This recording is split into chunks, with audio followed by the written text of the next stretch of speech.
दोस्तों, क्या आपने कभी सुना है कि भगवान जगन्नाथ हर साल 15 दिनों के लिए बीमार पड़ जाते हैं?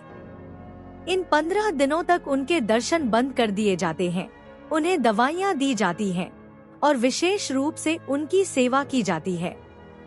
आखिर भगवान जगन्नाथ बीमार क्यों पड़ते हैं? इसके पीछे क्या रहस्य है?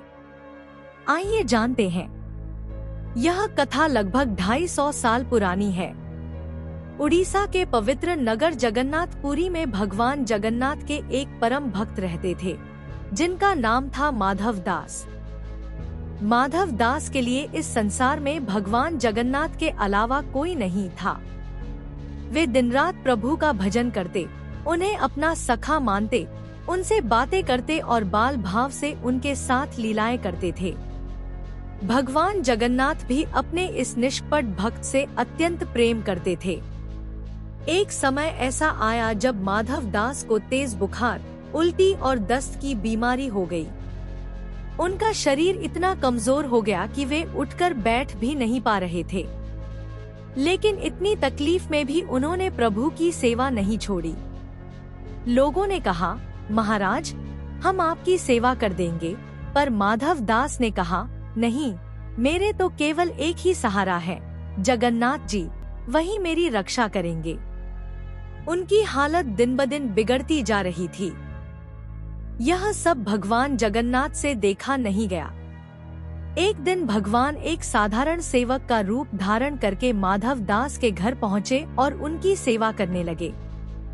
माधव दास अपनी बीमारी के कारण यह पहचान नहीं पाए कि सामने स्वयं भगवान खड़े हैं। भगवान ने उनके वस्त्र धोए, उनके शरीर को साफ किया और दिन रात उनकी सेवा की। ऐसी सेवा जो कोई अपना भी नहीं कर सकता।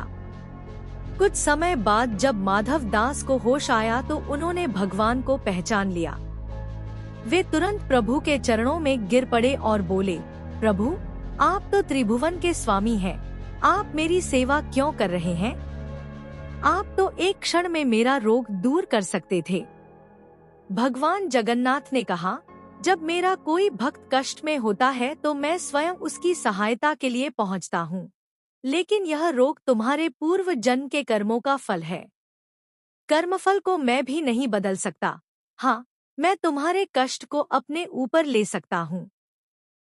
भगवान ने आगे कहा, तुम्हारे कर्मों के कारण अभी 15 दिनों का कष्ट शेष है। अब ये 15 दिन का कष्ट मैं स्वयं अपने ऊपर लेता हूँ। दोस्तों, इसी कारण से हर साल स्नान यात्रा के बाद भगवान जगन्नाथ 15 दिनों के लिए बीमार पड़ते हैं। इन 15 दिनों को अनवसर काल कहा जाता है। इस दौरान मंदिर के पट बंद रहते हैं, भक्तों के दर्शन रोक दिए जाते हैं, 56 भोग नहीं लगाया जाता और भगवान को आयुर्वेदिक काढ़ा, जड़ी बूटियां और फलों का रस दिया जाता है। जब भगवान पूर्ण रूप से स्वस्थ हो जाते हैं, तब रथ यात्रा का शुभारंभ होता है। यह कथा भगवान और भक्त के अटूट प्रेम की सबसे सुंदर मिसाल है।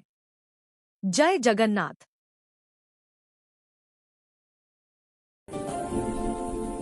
Like, share, subscribe.